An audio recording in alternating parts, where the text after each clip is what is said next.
Welcome to the We Are More podcast. My name is Alyssa. And my name's Bree. We're two sisters passionate about all things faith and feminism. We believe that Jesus trusted, respected, and encouraged women to teach and preach his word. And apparently that's controversial. Get comfy.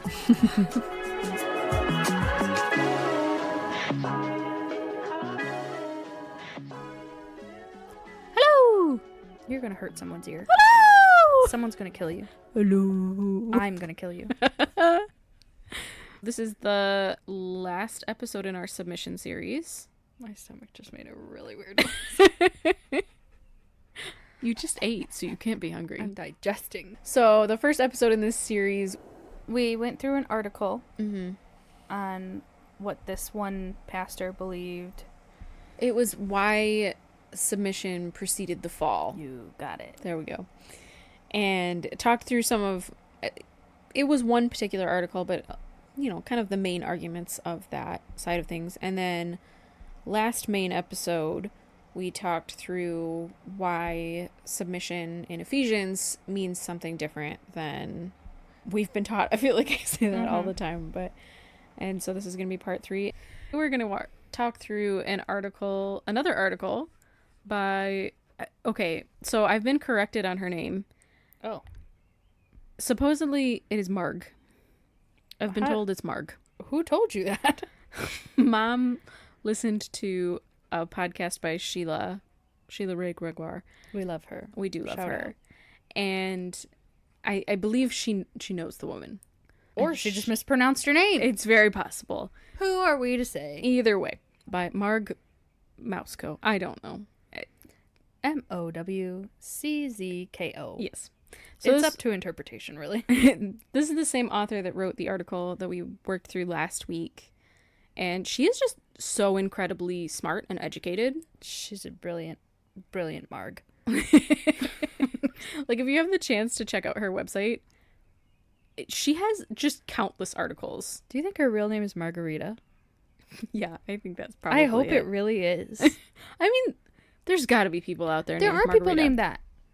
Are there any margaritas listening? Margarita, Are you there? if there's any out there, I will buy you a margarita, and I will also buy myself a margarita. We will go out together and have a margarita. What if they live in, like, Spain? Fly me out there. I need a passport. You do. So anyway, so she did an article, and it is called, let me pull it up. Oh, can I say it? You absolutely can. Kephalē. A male headship in And Paul's letters. and male headship. Let me say that again. Kephalē and male headship in Paul's letters. Let's talk about what male headship means, because not everybody knows what that means, and it sounds kind of inappropriate. It really does. I can't put that in the title. No. Heaven knows. No, we're going to... Although we might get some more views. That's true, but probably from the wrong audience. But we'll be reaching them. And they need us. So basically this phrase is used in Christian circles. This is another really churchy way of saying things. Like, if you play Cards Christians like, it's probably in there. yeah, probably. If you guys have not tried that game. It's so good. It's Cards Against Humanity, but for people who grew up in the Christian circles. Yeah, and it is so funny. It was made by a bunch of, I think, youth pastors. Maybe. I don't It know. was on Kickstarter a few years ago, and I bought it. And it's like one of the most popular games in our family. Everybody loves it. Fantastic. Grandma does not love it. She thinks it's a little blasphemous. It And is. she might be right. It's a little blasphemous. But anyway, so this very churchy term essentially means, we've been told, I guess, that it means that men are above women in authority, whether that's in the church or in their marriages. Think like the head of a company or the head of whatever you think, like the boss man. Exactly. So that comes from a couple of different verses in the Bible. Look how quickly we got on track. Are you proud? It's like not even 5 minutes in. Wow. It's because it's 1,000 degrees in here. Yeah, we're meaning business. Yeah, business. We're business ladies. So this phrase pops up twice in the Bible, once in Colossians and once in Ephesians. So I'm going to read that to you. Once is in the household codes. So we've gone over this many times. We'll keep coming back. Ephesians is an exciting book for women. But so it's Ephesians, let's see, 5:23 is where this pops up. And it says, this is the NIV. For the husband is the head of the wife, as Christ is the head of the church, his body, of which he is the Savior. And then it goes on to talk about submission. And then, which, if you missed last week, listen to this one first, and then bounce back. Highly recommend listening to this one first, and then going to the... And then it pops up again in Colossians 3. I'm really holding back saying Colossians the way that I want to. I would love if you didn't do that. Colossians. First Corinthians. I'm sorry, I'm in Colossians. Okay, so when I said Colossians earlier, I was wrong. It's in fact in First Corinthians, and I can't read. And I've always said that. So 1 Corinthians 3, it says, "But I want you to realize that the head of every man is Christ, and the head of the woman is man, and the head of Christ is God." Not confusing at all. So that's in 1 Corinthians, and that is kind of the section on covering your head in worship. So it talks about women wearing head coverings when they're worshiping God. So those are the two passages that really reference it. And in modern day, that's why Colossians. Okay. Colossians. I found the Colossians verse, guys. Colossians. So Colossians 1:18. Excuse me, I said that so long ago. I said it's right here at the top. Colossians. Curse you! Bury the platypus. That could be the title of the episode. And in fact, I'll read it. Colossians 1:18. Paul writes, "The Son is the head, Kephalē, of the church body, of which he is the beginning, Archie."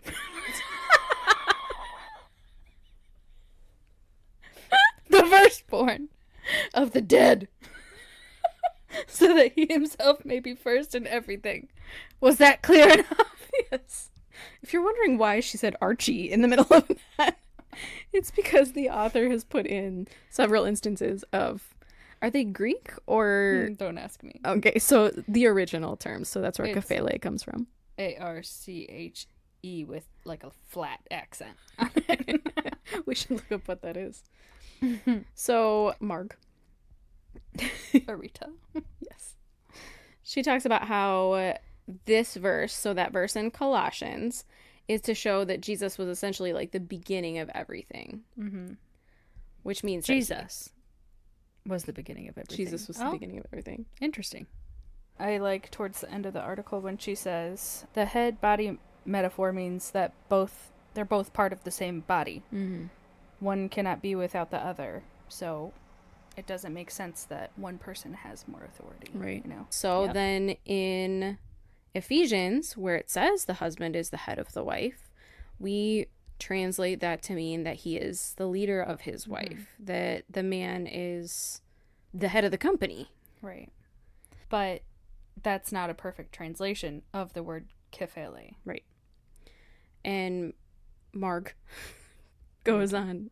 She goes on to talk about how the head body metaphor that Paul uses several times, which, again, because it's not a perfect translation, probably wasn't exactly what he was saying, but what we've translated as the head body metaphor was not something that the early church people would have been familiar with.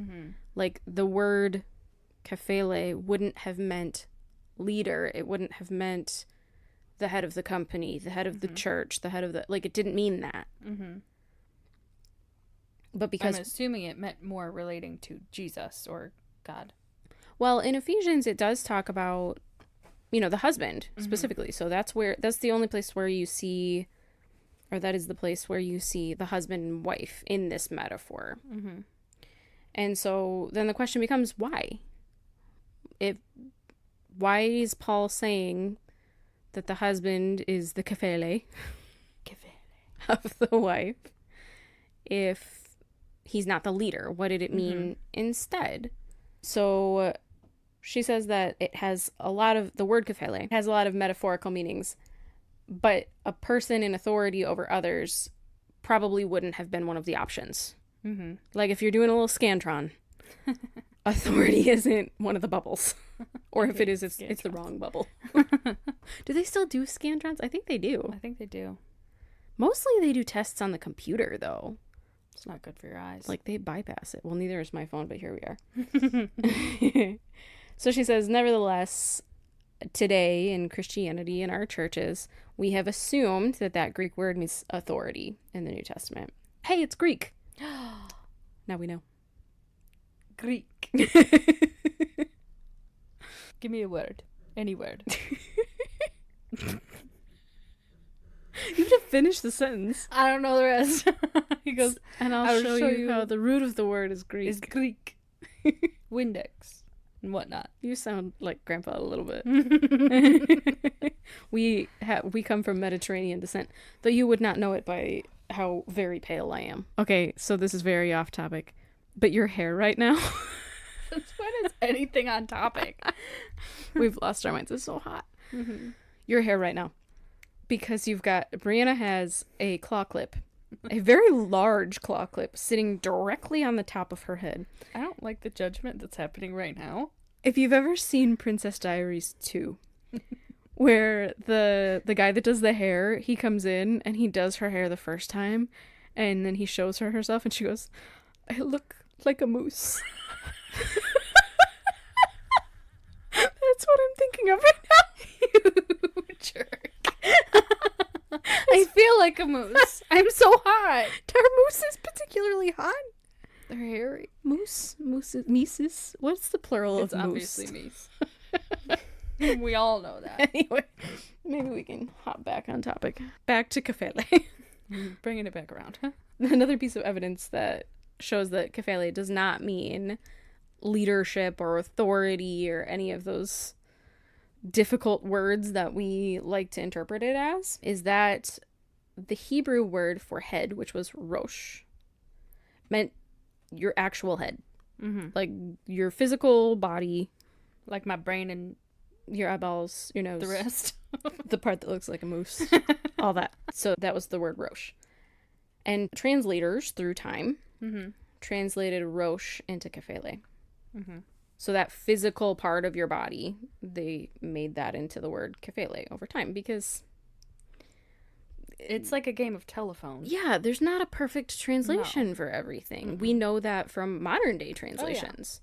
Because we know that translations aren't perfect and that over time, a translation of a translation of a translation has lost a lot of the initial meaning. So we have to really go all the way back to the original Greek, which again, no one expects the average person to be able to do. Mm-hmm. No. But your pastors who tell you that men are in authority over women have studied this. They went to seminary if you didn't know. At least probably most of them did. They should have. They should know this. Mm-hmm. They should know have this. studied Greek. It shouldn't take the two of us goofballs on the internet telling you about it. Quoting my big fat Greek wedding. So she says that in Hebrew, like in English, head can also mean leader or ruler. The word rosh, not the word Kephalē. Mm-hmm. The word rosh could mean leader in Hebrew. But in most cases, where it did mean ruler or leader, there was a different Greek word used. And that was, say it. Is arshon, I think. I'm going to assume you're wrong. I highly recommend looking this up because I'm butchering. Spell it. Archo with that fun little accent, N. Mm. And that word does mean ruler or leader. Mm-hmm. So the fact that Paul did not use the word arshon and instead used Kephalē. Exactly. Says something. Mm-hmm. It says something about the meaning. Yeah. Paul was very smart. Mm-hmm. He chose his words carefully. And if we were back in first century churches right after Jesus died, I would stink a lot more than I do now. Well, yeah, probably. But also, this would make sense to us because this would just be your natural language. Yeah. You wouldn't think that Kephalē meant leader because it's never meant leader to you before. Mm-hmm. So Paul didn't meant my stinking head. So Paul didn't need to explain it. He didn't need to go through it for these people. It's just that now we're so far removed that we have to do some digging. Yeah. We have to investigate a little bit. I think that's what's so important, too, is, like, not just reading the words off the page. Dig into the deeper meaning. Dig into the historical context. Dig into the why of why you truly believe what you believe. Like, why do we believe that women and men are equal? Because of this. Because of digging and doing research. And that's why we're sharing it with all of you. And I think it makes the Bible so much more real. Like, Paul, before digging into this, not just for the podcast, but in my personal research, Paul was a little bit of the bad guy in my world because he has a lot to say about women, and I've said this before, it all seems really mean. He seems like he hates women. But when you dig into it and you look at what words did he actually use, what were his real actions towards women, you look at his relationship with Phoebe, it all makes Paul into a very different person than I thought he was. It turns him into a real person that I could really have a conversation with. The relationship that I had with Paul, and I'm sure it was you too growing up, was going to church and hearing about the verses putting down women that Paul wrote. But, like, whenever they do a sermon on submission or Mother's Day, whatever, it's always, here's what Paul said to put you down. Right. Keep you in your place. Yeah. And I think it's because of translator bias in a lot of ways, because you can look at certain translations that were written with the purpose of making sure women stayed where they were told. But I don't think Paul ever meant that. And I think there's so much evidence throughout the Bible that Paul, like Jesus, was setting women free from these societal expectations. Well, you can tell a lot about a person from their actions. And just like you just said, his relationship with Phoebe or any other woman that he had an interaction with. Prisca is another really good one. Yeah. Respect. Equal respect. Well, he called them his coworkers. He sent them out to do things that today we would not, not we, but the very conservative Christian church would not let women do. Like, Phoebe went to the Roman church. She carried the book of Romans to the Roman house churches, and she preached it. Girl, preach. Girl, preach. She gave them exactly what Paul wanted, the message that Paul wanted to convey. She didn't just, here's a letter, and we did a whole episode where we talked about this, but she didn't do that. She preached to them the message that Paul was trying to send. And he trusted her to do that. Right. And the same thing when you look at Prisca or Priscilla, depending on the translation and what you're looking at. She was another one that was a co-worker of Paul's that Paul said, go preach. So Ephesians 5:23 says, because the husband is the head of the wife as Christ is the head of the church. He is the savior of the body. Nowhere does it say that man should be the head of his household or for a man to lead their wives. Instead, he says 6 times somewhere in there that the husband should love their wives. Yeah, well, our last episode, we went through that. We talked about how the entire passage, the household codes, talks about love and care and not leadership, not decision making, not you are the be all end all of your home, but that it means care for someone as you would care for yourself. And she goes on to talk about, like, why in a pairing there's 2 people. It's not like it's a massive corporation. Why does there have to be one person that always makes the decisions, that always is the leader, who isn't allowed to be questioned? It doesn't make sense for a pairing of 2 people to have that kind of power given to one person. Well, we've said this before. I don't know if we've said it on the podcast or just in real life, but in no other relationship are you looking for a leader. You would never say that about our sister relationship. Like, well, one of us has to be the leader. One of us has to make the decisions. One of us does. Like, you wouldn't say that about a friendship. Mm-mm. You wouldn't say that about any other relationship.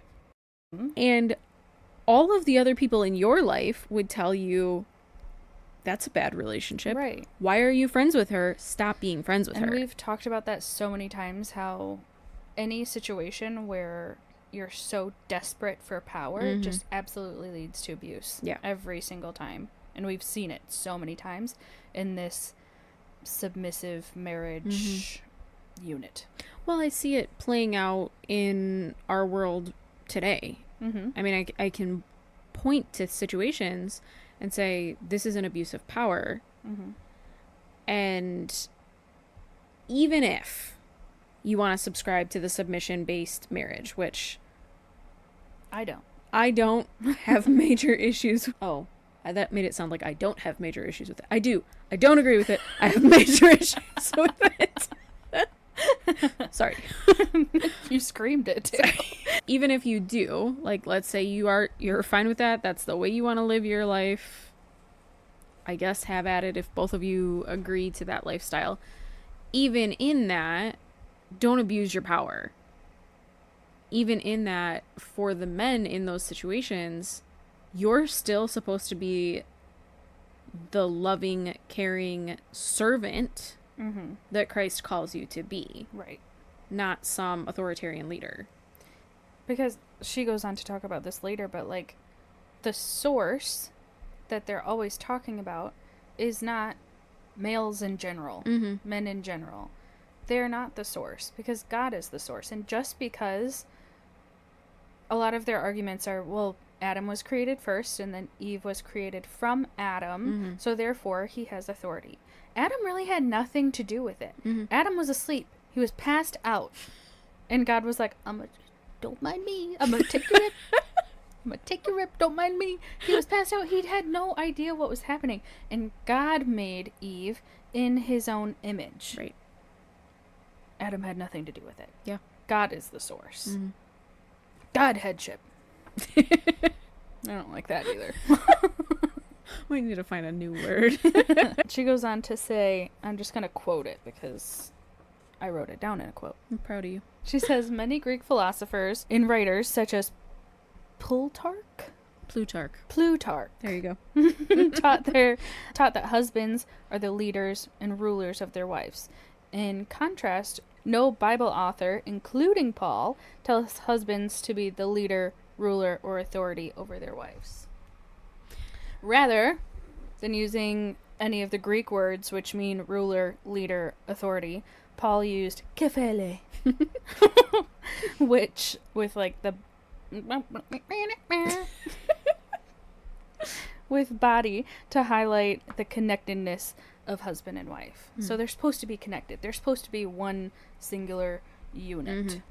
A metaphor that I've heard a lot is, and I don't like this metaphor, I'm not a fan of it, but I have heard it, is, well, the man is the head, but the wife or the woman is the neck. And you heard that from my big fat Greek wedding. I heard it in church the other day. It's from my big fat Greek wedding. But the woman is the neck that turns the head where it goes. Now, I still have issues with that metaphor because I don't like the concept of, first of all, both of you not being able to control yourselves in your own life. But it's an interesting way of looking at that, where it is interconnected. One needs the other. Like, the head can't really do much of anything or be connected to the body of Christ without the neck. And in contrast, the neck can't really talk or look or whatever. Again, I still don't like it. It has a lot of flaws. I think I would prefer if one was like, the husband was the left hand and the woman was the right. Yeah. You know? Yeah. But that's a good one. You know who else talks about the philosophers as well? Someone we haven't brought up in a while. Beth Allison Barr. Beth! We should do a whole episode on Beth. We should. Just her and her life. Wouldn't be creepy at all. She's out there listening. Sorry, Beth. I've stalked her, and I know that she goes to Meyer. You know, Meyer is regional, so most people don't know where Meyer is. especially our international listeners. That's fun to say. International listeners. Hello, you all. I know, too, some people are listening. I mean, maybe, I don't know. Maybe you guys are just major night owls and we go to bed at 8. So, I don't know. Mm-hmm. But I wake up in the morning Feeling like P. Diddy. Grab your glasses. You're out the door. You're about to hit the city. Before I leave, I grab my... No, she brushes her teeth with a bottle of Jack. And when I leave for the night, I ain't coming back. Thank you. No, but when I wake up in the morning, there are always lots of new views. And I assume it's from people that are in different time zones than us because... I mean, maybe you guys are up till 3. I don't know, but I'm not. So I'll tell you what, I am not. Our mother is. Get some sleep, Teresa. Anyway, back to Bethel Bar. So she talks in her book about the Greek and Roman philosophers of the time and how they were extremely patriarchal. Like, Yeah. to the point where at this time, the prevailing theory was that women's bodies were like mutilated men's bodies. Yes. I remember her talking about that. Like women were screwed up men. Yeah. And there's something, I'll have to look up the quote for sure, but there's something about like women in the womb were not strong enough to push their male parts out. And I've always said that. No, but really, I mean, like that was the thought process of the time. Like it sounds absolutely insane, but that was the thought process. And so Paul, in the way that he words things, in the way that he speaks to men, in the way that he speaks about women, brings them into the conversation, sends them out on ministry missions, trips, I don't know. Yeah. Pilgrimages. He turns that completely on its head and changes things for women. He's not putting them down. He's not putting them in their place. And I will grant you, a lot of things Paul says, because of the way it's been translated, it does sound like Paul's putting women in their place. Yeah. But when you jump into it, when you look at the Greek, when you break these things down, that's not what he's doing at all. Marge, our good friend Marge, Marge, says that unity, affinity, fidelity, equality, all of those terms were absent in the marriages of the Greco-Roman society. So Paul found it necessary to write about the godly ideals of marriage. Like you said, bring it into the picture. Right. Kind of put men in their place too. Yeah. Well, because up until this point, it's easy to look at these marriages where men could divorce their wives at this time for any reason that they felt like. I don't like the way she looked at me. Her pinky toe looks weird. And she would be out on the street, and her options were to find a way to remarry, which was difficult because she was divorced now, or become a prostitute. Those were the options for her. I would be a prostitute. Thank you for that information. And so Paul is calling some people out here. He's saying, this is not the way that I want you to live. And prior to this, they didn't necessarily have that instruction. Yeah. We don't see this mentioned really in the Old Testament. It's not talked about as much by Jesus, which of course we wish it was, but this wasn't Jesus's main mission. His main mission was to show God's love to all people. And Jesus absolutely included women in that. But he didn't necessarily speak directly about marriage in the way that Paul is speaking about marriage here. The only time the word authority, or get ready for this pronunciation, exousia. Spell it. Exousia. Thank you. Exousia. Is used in the New Testament in the context of marriage is in 1 Corinthians 7:4. Do you want to look that up? Sure. So 1 Corinthians 7:4 says, the wife does not have authority over her own body, but yields it to her husband. In the same way, the husband does not have authority over his own body, but yields it to his wife. Marge says that this verse shows that rather than the husband being the authority or decision maker, Paul expects husbands and wives to make decisions mutually together in consent. I think this verse is super interesting too because, and this is a little bit of an offshoot, but male authority so often in conservative Christian churches means women have to submit to sex whenever he says. Mm-hmm. I think it's so interesting. So this chapter 7 here, at least the beginning of it, talks a lot about sex, and don't do it. Don't sing a song. Boys to men, that's all I'll say. All right, thank you. So it talks through a lot of that. And so this was something that I think Sheila Ray Gregoire posted about. Sheila. I know we mention a lot of names. I would really encourage you guys to look up some of these women. So she had posted something about the 3-day rule, which I was not familiar with, I will say. And I obviously grew up in very conservative Christian churches. But we also never talked about sex. That's ever. true. Like, you never talked about it. I was very confused for a very long time. Mom, thanks. So the 3-day rule is essentially that a married couple needs to have some kind of interaction. Thank you. At least every 72 hours. And just, I mean, first of all, give me a verse. I mean, seriously. Yeah. Give me, and even like... Paul, Jesus, speak up here. Are you saying anything like that? Like, you can't even stretch a verse No. to find that. No. There is nothing that says that whatsoever. But that is supposedly the rule. Mm-hmm. And if the wife doesn't comply with that because the husband has urges, and he just can't possibly control himself, then he's liable to go out and cheat on her or look at porn or whatever it is to fulfill his needs, and it's her fault. Yeah, they put it back on the female and be like, that's on you. Yeah. Rather than looking at the men and being like, control yourselves. Mm-hmm. And this is obviously like not exactly the topic that we're talking about today, but I just think this verse throws all of that in the trash. Mm-hmm. You have to completely breeze on by this verse in order to even kind of get to a world where this 72-hour rule or any of those rules apply. Even in the ESV, it says, so I'll read from verse 4. For the wife does not have authority over her own body, but the husband does. Likewise, the husband does not have authority over his own body, but the wife does. If you aren't familiar, the ESV was written, the English Standard Version, was written as a response to the New International Version, the NIV.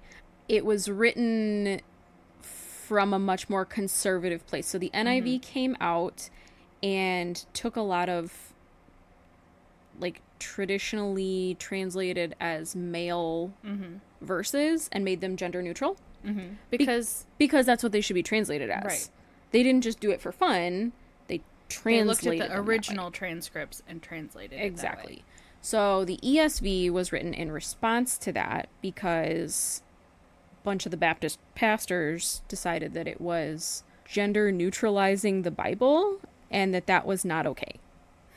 So anyway, so that's why we talk about this. If you look at the difference there, and again, this is totally an offshoot, but I think it's an important offshoot. The NIV says the wife does not have authority over her own body, but yields it to her husband, and the husband yields it to the wife, right? Whereas the ESV says the wife does not have authority over her own body, but the husband does. And the husband doesn't have authority over his own body, but the wife does. So I think the important distinction there is that the individual person does have rights in the NIV over their own body, and they choose exactly to allow the other person to also, I don't like have rights over their right, but choose to let that person into an intimate space. As opposed to... Very well said. Thank you. I could have said it a lot worse. I know. As opposed to, I don't have any authority over my body, and I'm going to give it to you, and you're going to give it to me. Because... Or not even give it to the other person, just like, you have it. I don't have authority over my body. I just think that's open to some abuse. So anyway, let's go back to Marge. The two sections that she talks about in this article are 1 Corinthians 11:13 and Ephesians 5:23. So those are the two uses of the head-body metaphor. So 1 Corinthians, she goes into that, and she says, it's not about marriage. Now, we use this segment in weddings all the time, right? We love First Corinthians for that. But it's not about marriage. She says it's about the appearances of men and women who pray and prophesy in Corinthian assemblies.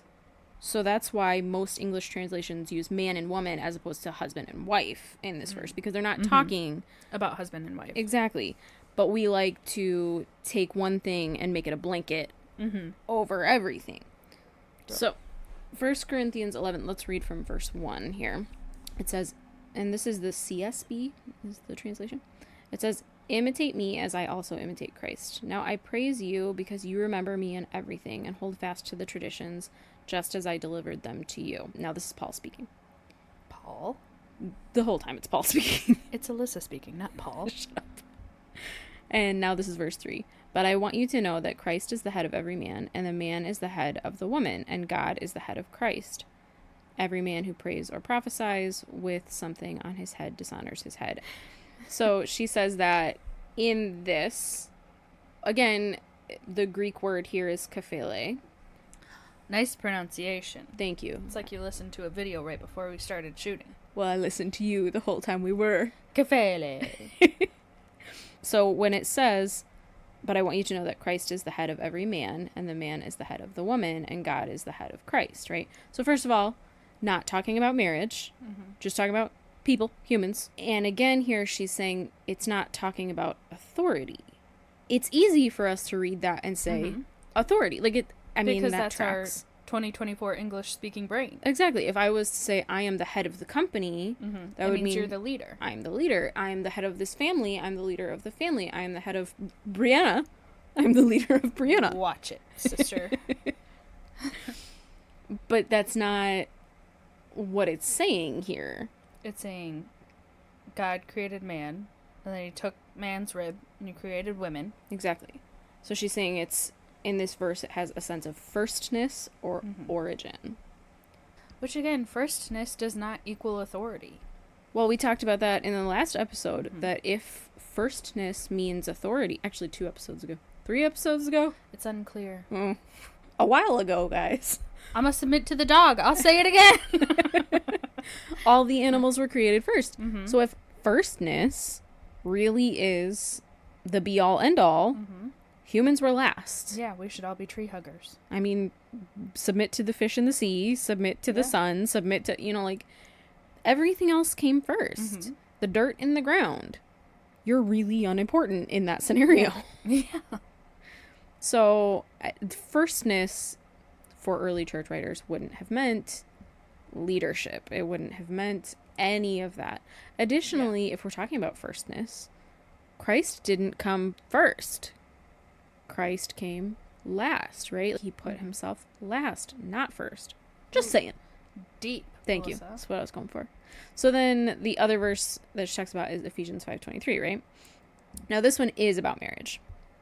And she says that it's amazing to her that the church has a strong doctrine of male headship because of this verse. So Ephesians 5:23. So let's read that. Now we've read this already, but because the husband is the head of the wife, as Christ is the head of the church, he is the savior of the body. She says, note that nowhere in Scripture does it teach that the man is the head of the house or family. This is specifically talking about the wife. Now, she goes on to talk about why that's not what it means too. But it doesn't say that he is the head of the family. It does not say that he's the decision maker. Or that he has more spiritual authority or spiritual responsibility. Yeah. I hear that all the time.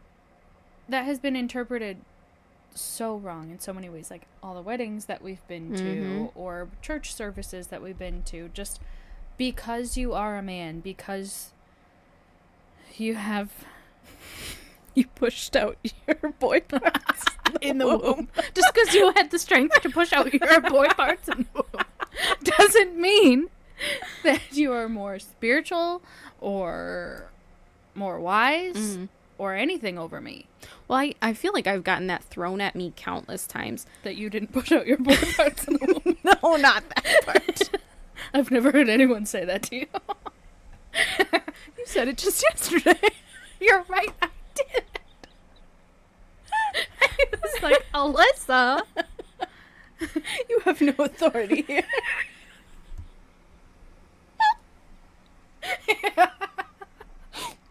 Something's gone wrong.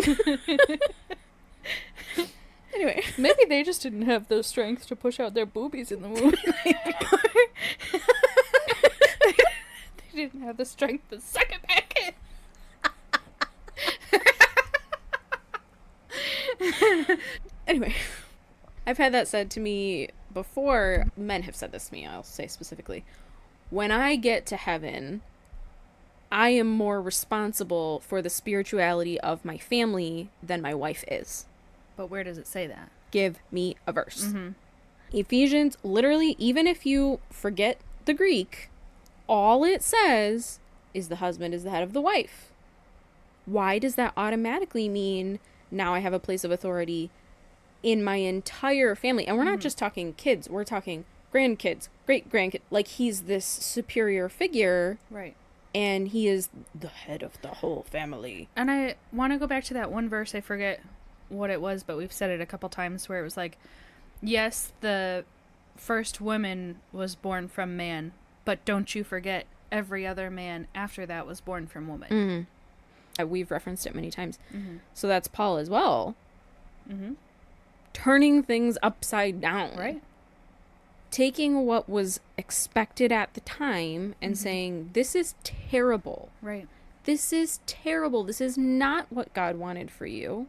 Both men and women were created in the image of God. Yes. Both have equal value to God, and you should treat each other as such.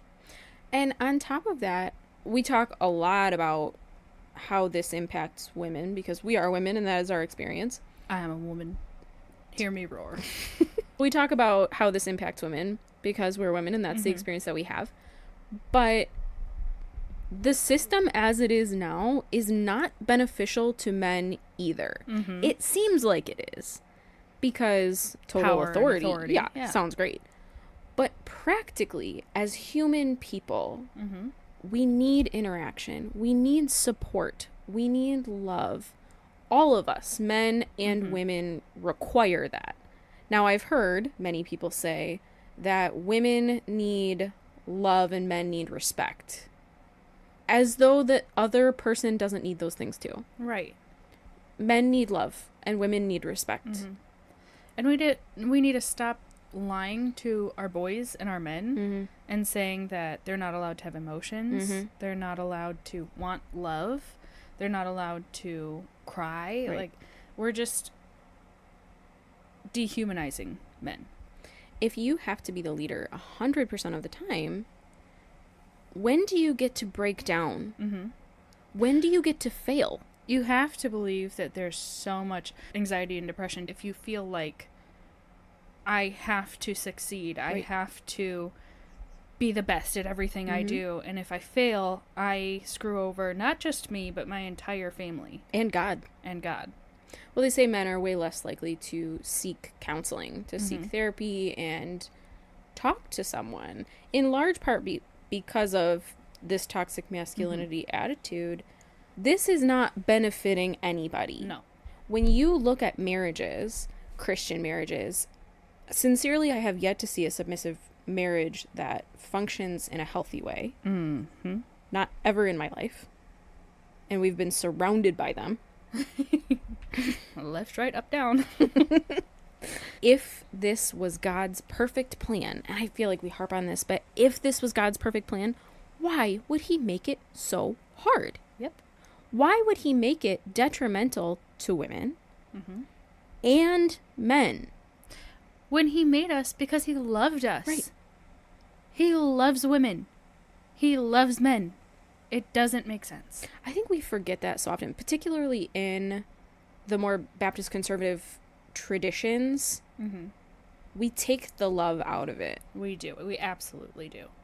We forget that God created us in love and care. We replace love with rules And authority. and regulations. Absolutely. Because your faith and spirituality is completely tied to how well you follow those rules. Well, it seems a little bit more comfortable on the surface. If all I have to do is follow X, Y, and Z. But it's impossible. And it says it in the Bible. We were born sinners. But because of God, we're able to have that relationship because Jesus died on the cross for me and you and my brother and my dad. We're all on equal footing. And it's simple. That's the thing, is it's so simple. Accept Christ's love, and he will guide you in the path that he wants you to go in. He will give you passion for the things that he wants you to, just like he's given you and I a passion for this particular project. Yeah. And I believe that he is leading us down each episode. We've talked through a lot of topics, and sometimes I feel like, oh man, we're just going off the rails. Like, well, yeah. today in particular, we're going a little off the rails. But at the same time, things keep happening that affirm to us that, like, this was the topic we were supposed to talk about today. Yeah, absolutely. And something that we're saying right now is going to speak to someone else. It's just simple. Sometimes following God, most of the time, following God is just easy. Not because the thing you're doing is easy, but because the faith should just flow out of you. And marriage should be easy. Not because the day-to-day life of marriage is easy, not because fighting with your spouse is easy or having differences of opinions is easy, but because what marriage is supposed to be should just flow through you. And I think it's hard to speak to that from my perspective, too, because I'm not married. But maybe that's why I'm not married, is because it seemed so hard. You know, it seems like the conservative Christian world makes it look impossible. Like, there's not a lot of love there. Now, I do have some good, like mom and dad. They love each other. But I wouldn't want that for myself. I don't want a man thinking that he's just a leader over me. Right. I want a man who's a partner, who cares, loves, and respects me as much as I do for him. Do you perchance want a man who stands beside you? Not in front of or behind me. Is that Shania Twain? No. Who is that? Jodie Messina. Oh. It's an old Give one. me a man that wasn't holding me, not on me. Thank you. I needed you to sing at least once. And I'll give all the love. That's a good song. That is a good song. I think it's on the playlist. I think that's so important because no one wants to walk into a relationship, even people who believe wholeheartedly in female submission. No one wants to walk into a relationship where they feel devalued or where they feel less than. Like property. Yeah. Nobody wants that. Even if you are like hook, line, and sinker as a woman, I should be submitting to my husband, whatever. Even if you're all the way down the path. I guess I can't speak for everyone, but I can't imagine that any of those women are picturing their lives and they're thinking, yeah, this is going to suck. Well, we're obsessed with romance, like rom-coms and romantic movies and books and stuff. Why do you think people are obsessed with that? They're obsessed with the idea of love. Right. And not just authority. And breaking down that word of love, because Paul calls men to love their wives. So let's break down that word of love. To be cherished. It's to be truly adored. I think we simplify it so much by saying, well, you should put this person's needs above your own. You should die for them. You should whatever. But think about not just the act of that, because actions are fairly simple, right? But again, for something to flow through you. Instead of, all right, this is such a drudgery. I'm going to put this person's needs above my own. To cherish that person enough. Of course I'm going to put them above me. For example. Nathan, my husband, every single morning gets up with the kids. It's summertime now. So my daughter's out of school and it's a rough time over here, guys. It's like boredom. We're working through the early summer boredom where we figure out what the schedule for the rest of the summer is going to be. And so the kids get up so early. And I am not a morning person. Okay, I don't talk in the morning. Like, don't interact with me in the morning. I know, I'm the worst. You'd think we would be because we go to bed so early, but no. Have you ever heard I think it was on a meme. It was like, I'm not a night owl or an early bird. I'm an always tired pigeon or something like that. I think I have seen that. That's it. I'm an always tired pigeon. Anyway, So Nathan gets up in the mornings with the kids every single morning because he knows that's rough on me. Like that I don't get up and function well, and he's got to get up for work, so he gets the kids up and they all go downstairs, and my daughter puts some pancakes that I've pre-made into the toaster, and they all just hang out for a little while I become human. And I think that's what it's talking about. It sounds so simple. It sounds so silly.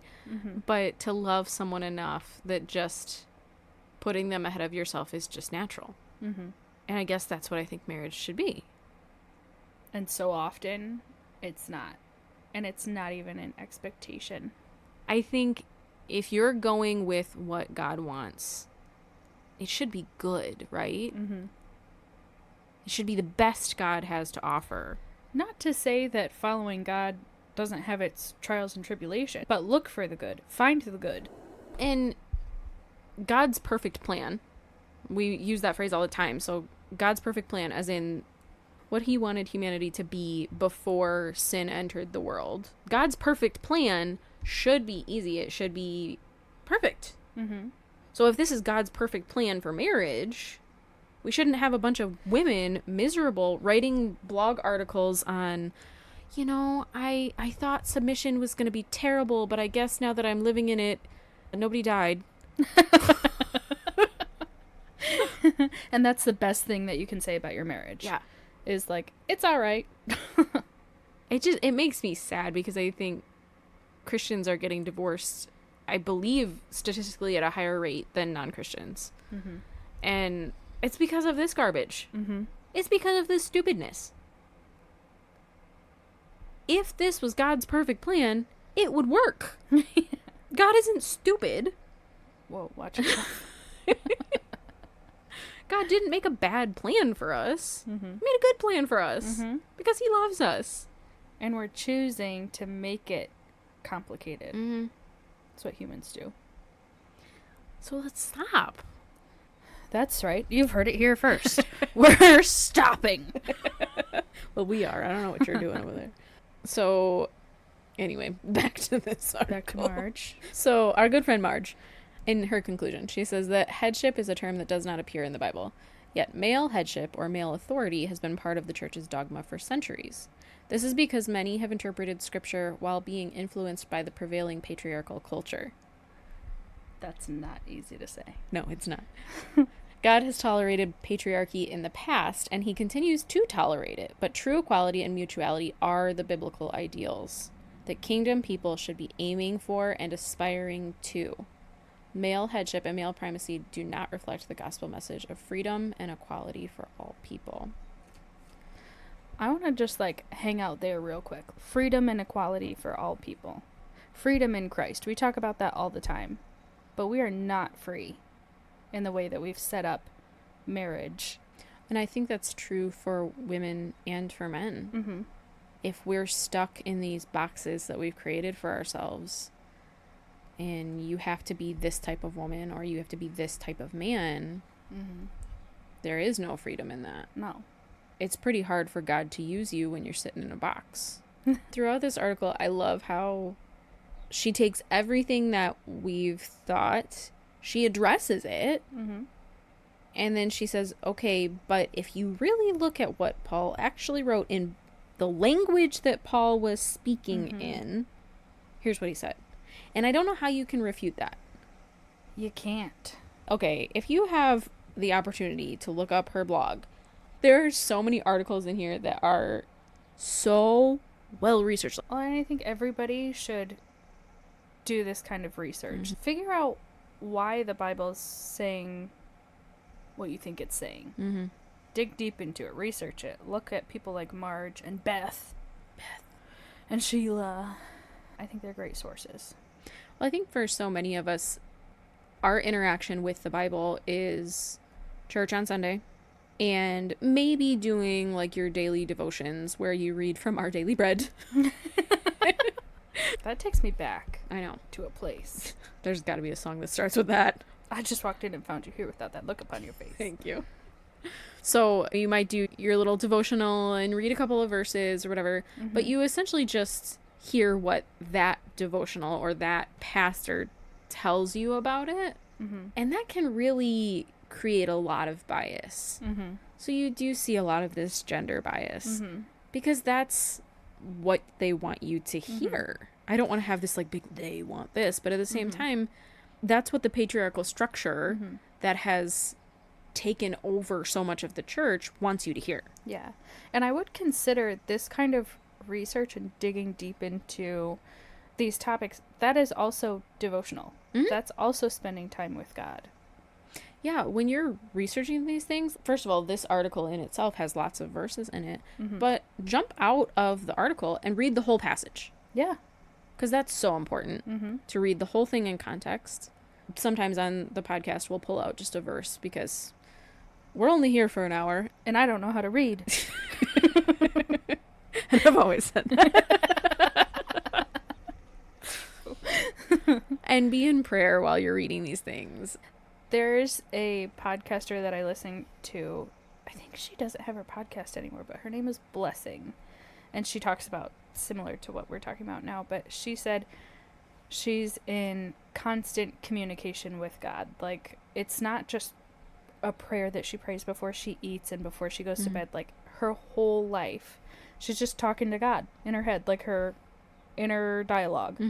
And I think that's a really cool way to think about it. Like, you are supposed to have a relationship with God. And if you're stifling that relationship to only include Sundays and 10 minutes for a devotional, it's not as impactful as it could be. I think the church has instilled a lot of fear. And it, you know, you can see this through history where like the Catholic Church didn't for a long time want their people to read the Bible. They wanted it to be interpreted through the priests. And I think that in a lot of ways, the Protestant Christian Church has done the same thing. They don't say don't read your Bible, but it's don't really look any further than the actual pages of your Bible. Read the words as I've interpreted them for you, and don't question them. Yeah. Don't look into the history of it. Don't look into the Greek roots of the words. Don't look into any of those things. Just read the pages. It'll be fine. And so you do wind up with all of this bias. And I think we do it, and I've heard some people say this, where like, well, that's going to distort the Bible if you look up the history, if you look up whatever. But I think it makes it more miraculous. It's real. Yeah. When you can read it the way that it was originally intended to the people it was originally intended to, that's powerful. Because we can pick up on things like Paul talking to a very patriarchal society and taking things from the time, writing out exactly what that person said, what that philosopher said or whatever, and saying, no, this is stupid. Yeah. We're going to fix this. And if you don't have any historical context, you don't know that it was a Greek philosopher or a Roman philosopher or whoever that said the first thing. You don't know that. You don't know that. But the people in Paul's time would have known that. So it's important to jump back. And it just makes the Bible so much richer. And I think we're missing out in a lot of ways if we don't do that. We want to be wealthy with knowledge as well. Wealthy with knowledge. So I think we'll wrap it up now. Yeah. You have anything else to say? You have more songs to sing? No, but I don't like the way you said wrap it up after we've been talking about pushing out our private parts. You have made, it's not me, you have made like 12 inappropriate jokes this episode. But yeah, so we will see you guys next week. We hope you've been enjoying our mini episodes as well. I think 2 will have gone out by this point. And we hope you've been enjoying them. We wanted to break up some of the really intense heaviness of the bigger episodes. Also because my brain just can't take it. Yeah. So we're doing mini episodes on current, I don't want to say current events. No, just like whatever suits our fancy. And we're trying to record them a little bit more in real time so that we can talk about things like Harrison Butker's speech and... Butker. You know, see, I cut that out of the last episode. And things like that so that you can hear just our opinions on things and our thoughts. And those ones aren't as research-based. They're just kind of fun for us to do. Yeah. And we like to chat. We like to chat. I don't know if you've noticed. Perhaps it's been unclear. Oh, wait. Well, follow us on Instagram and TikTok. Yeah. Brianna is very funny on TikTok. I'm brilliant. So if you search, it's we.r.more.4. No dot after the 4. I don't know. We.more.r. No, you did that. before we.r.more4. Four. Just, I'm sure if you look up, like, we are more something, it'll pop up. We hashtag we are more a lot. So if you hashtag it, and then we're there. Follow us over there. We're we pretty don't funny. really understand how to work TikTok, but I'm getting there. She's figuring it out quickly. Yes, Sort I'm of. brilliant. She's brilliant. Okay, love you. Bye. Love you, bye.